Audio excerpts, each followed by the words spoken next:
Welcome, everyone, to our fourth dialogue. It really is good to see. I can't see all of your faces, but it's okay. I'm not sure if everyone joined in when Mariki was explaining that the technology. I'm not sure, Mariki, was everyone in there? Yeah, well. So Mariki and Opinion are going to help me out. So if you hear them chip in or help me sort of like see whose hand is up and I can't see them, they'll just let me know and then we will continue as usual. But before we dive in, please let's just get into the usual ritual that I like to practice, which is to acknowledge whatever process has brought you into the space today, whatever, maybe for you it's the morning, maybe for you it's the evening or afternoon, wherever you are, just acknowledge all the little steps that brought you in front of your camera or your phone, laptop, wherever you are, right? Just take notice of that space and then bring that awareness to your body. Just feel what that is in your body or feel what you're feeling. Just clock in. Notice how you are. So often we just plonk ourselves into the next meeting and on with it, right? But just be here and acknowledge this moment. And then when you're ready, you're going to send that awareness to those on the screen. I can see a few faces, so I'll just see those that I see and just smile with your eyes or your whole face and just acknowledge everyone today and thank each other for being in this space today.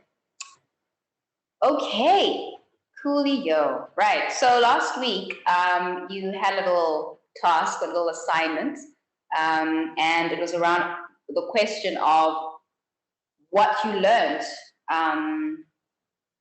in the past 3 conversations. Yeah, I'm wondering if there's any feedback that you have from the assignment last week. In fact, maybe I should say the whole question so that we all know what I'm saying. So what did you learn in the past 3 conversations about speaking to people who may hold different views from your own? Because that's essentially the theme that was running throughout the dialogues. So what did we learn? What did we notice? I see a hand, I think. It's Kirsten. Kirsten. I was going to say Ninka. I was like, it's not Ninka. Kirsten. I can't see names either, so please forgive me if I'm like, yo. Yeah. So I think, hello. So, I mean, we discussed this in one of the early sessions, but something that I really learned is that just because someone disagrees doesn't mean that you have to have an argument about it. So having different perspectives on the same topic or having completely different opinions on the same topic doesn't necessarily mean that it's going to create tension, or at least the tension won't be unhealthy. It will be helpful tension, the kind of tension that allows for conversation and progress. And in that, also, did you, yeah. No, I'm just sorry. I'm in a relatively public space, so someone just walked past and probably looked like I was talking to myself, but it's okay. No, it's fine. It's okay. I enjoy the here and now. In fact, I like it. I like working with it, improv, but now I digress. So what I wanted to ask you was, what did you find shifted for yourself in that realization of, disagreement doesn't always mean argument? Or I'm not as afraid to... I'm not as afraid to share my opinion as I was, because I realized that just because I disagree doesn't mean that people must take that as an offense. As long as I phrase it in a respectful way and make it very clear that it's an opinion and not something that I'm going to impose on someone else, I'm very much entitled to my opinion as long as I respect that of others. And so it's almost encouraged me to be a bit more assertive in my own beliefs and stances, instead of always being on the back foot and always conceding or not standing up for whatever my argument is. Yeah. Okay. Thank you. Does anyone else? I see. Don't have my notes here, guys. It's me, Greco. Yes, Edward. Please go for it. Yeah. What I learned as well, so just along the lines of what Chris said as well, just that, when speaking to someone that disagrees with you, it's not always, it doesn't have to always turn into an argument, and it also isn't offensive towards you or the other person. one thing I also learned is that it's most often the default setting to sort of view someone that you disagree with or that disagrees with you, you know, in a less positive light, or, you know, that leans towards the negative. And that happens very subconsciously even. And I think when I realized that, you know, for myself, was also when I myself was the one who would say disagree with what is right or what is good, or, you know, what is the normal. So also that thing of navigating when you are the one disagreeing, you know, when the convention is to agree, you know, there's a lot that gets challenged within yourself. And then just brings back that topic of, you know, do you stick with your values, or do you change and develop your values according to you know, to what you're learning and what you're hearing every day. So just that whole concept of disagreeing, basically being with yourself and with other people. It's a very concept. Thank you, Edward. You're raising a question that, Jakayla, I can see your hand now. You're raising a question which I think is actually quite interesting around what would it mean to shift your values? Because values are so deeply rooted or seated. Often we're raised with certain values, and then the world sort of challenges us to ask us to either shift them, challenge, or they are challenged in that way. So cool, I hear that. Thank you. Jakayla. I just wanted to share that I have noticed something about myself personally, is that I kind of put up a guard when talking to certain individuals. So just knowing that certain topics are sensitive to others. So I kind of feel like I have sort of labeled others before conversating with them, because it's like I've already just kind of had my own perspective. Oh, they wouldn't take this situation well, or they would probably be more judgmental when it come down to this topic. So just like having more self-awareness about my own self when conversating with different people, and just understanding that I should just, I don't know, like be more open-minded when having conversations, like instead of judging the situation or the topic before I start or approach the person. So. And was that process easy for you, or was it, I don't know, that sounds like a leading question, but I think I wanted to know what that process was for you, the self-awareness in these moments of disagreement. The process for me, I would say that I still find it challenging, but it has become easier since I've been with the dialogue, like participating in the dialogue, especially because I see that other people, I see that we do have something similar. So just, I do see that we have some similarities. So just staying open-minded and trying not to be so closed-minded. So that's just I guess, a goal that I would set for myself as far as like conversations. So it's becoming easier though. Yeah. Okay. I'll tell you what I connected with from what you said, just quickly, although it's not really my space necessarily, but there's something interesting that for me personally, I think it's because of like the pandemic and all that jazz. I found it very interesting that I was more peaceful in my own space with my own thoughts, having my own sort of, because I'm introverted anyway, so it's kind of, it works out. The moment I step out into the world and people are like, I have to interact with people, it's almost like, I know it sounds cliche, but it's like the mirror.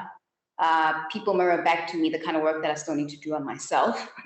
So the disagreements, as it were, which is kind of like the theme that I'm hearing from the past two speakers, including yourself, three speakers. There is something interesting about what disagreements mirror back to us as well. So that's, yeah. Okay, cool. Thank you, Jakayla. Anyone else? I think we'll take one more person. I can't even see the time. So will you be? Nope, we're good. We're good. Yeah. I'll take about one more person maybe, or actually two. Anyone else want to say something? Chime in from what has been shared already, either from Kirsten or Jakayla or Edward.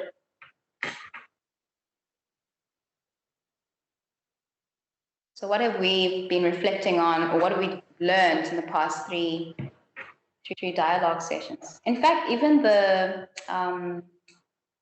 seminar, I think that's included, because I was also part of the experience, the seminar with Snetemba Makaya and Why am I forgetting his name? Anyway, but yeah.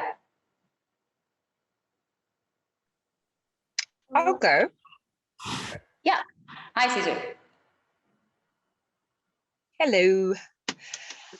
So something I think really hit me last week was when we went away to talk about or to talk to the people, when we were impersonating the people that we would disagree with or would be reluctant to speak to. And you gave an example of a person. And I remember thinking, I am that girl, actually. And it got me thinking, like, it's amazing how the person who doesn't see, who doesn't understand is always the other, but not me, right? So I think the one thing that I feel like in this process, it's kind of been like the reflection has been about the other, but and I suddenly realized I am someone else's trigger. I am, yeah, just that was something that I left at the end of the thing with that. Hang on. I am equally, I can be equally the thing that we are actually discussing, or at least in someone else's eyes, depending on which side of the conversation you stand, right? So, yeah. Yeah, and that's the challenge. And I think I'm gonna, there's something that you said, I think in the first dialogue, or the first session that stuck with me around Ubuntu not being an easy thing to do. I can't quite remember exactly your words, but it was around this notion that it's not just about, hey, neighbor, do you have sugar? But it's about your ability to place yourself, I'm putting this very, very crudely, but like place yourself in harm's way for the other person. So it's like, you are there for the other. And so just drawing from this idea of Ubuntu not being easy, there is something difficult. It is difficult for people to mirror back, as I was saying previously, the things that we still need to work on ourselves. Because it's very easy to just be like, no, you guys out there are the ones with the problems. I have the answers. Yeah. But thank you so much for your reflection. I connect with it very, very deep. Thank you. I don't know if there's anyone else, one more person, but if there isn't, I'm going to move on to our next exercise, which is going to take you into breakout rooms. Edward, is that no, sorry, you jumped onto the screen. It looked like you wanted to say something. Okay. So we're gonna do the usual, breaking you up into more intimate spaces, the breakout room. And in there, you're going to answer 3 questions, which are kind of trying to also reflect back on the past 3 conversations, and also putting yourself, or noticing how you are implicated in some of the conversations we've been having. So I think I'm gonna ask this out loud. So are we able to put this in the breakout rooms? The questions. I'm putting the questions in the chat file, okay. And I'll also broadcast the questions to the breakout rooms. Okay. And while I'm talking, Ruby will also pop in and out of breakout rooms or stay a bit longer. Ruby, do you want to say something? Yes, I will be visiting and learning and sometimes share. So depending on how well you welcome me, I might say more. So I'm just leaving it up to you. If we can do Ubuntu with me, I'm looking forward to it. Okay, cool. All right, thank you. So I'm going to say the question. The first question is, what do you know about Ubuntu now that you did not know before? So that's the first question. Again, it will be, Mariki has explained it. The second question is, how would that knowledge guide you when you find yourself in a difficult conversation space? So if you take back from last week, remember we spoke about, or stepping into the roles, we ended up realizing that some of these spaces may include family, some of them may include church or religious gatherings, or even in lecture halls or wherever it is. So any space which is quite like sticky, right? And then the third one is, if you could imagine intentionally convening conversational spaces that tackle some of the sticky issues that came up or that will come up in the future for you, what would those conversation spaces look like? So in summary, the first question, what do you know about, should I spell it out so you can, okay. What do you know about Ubuntu now that you did not know before? That's the first question. Second question, how would that knowledge guide you when you find yourself in a difficult conversation space? And then the third question, if you could imagine intentionally convening conversational spaces that tackle some of the sticky issues we've been discussing in the past 3 weeks, what would those look like?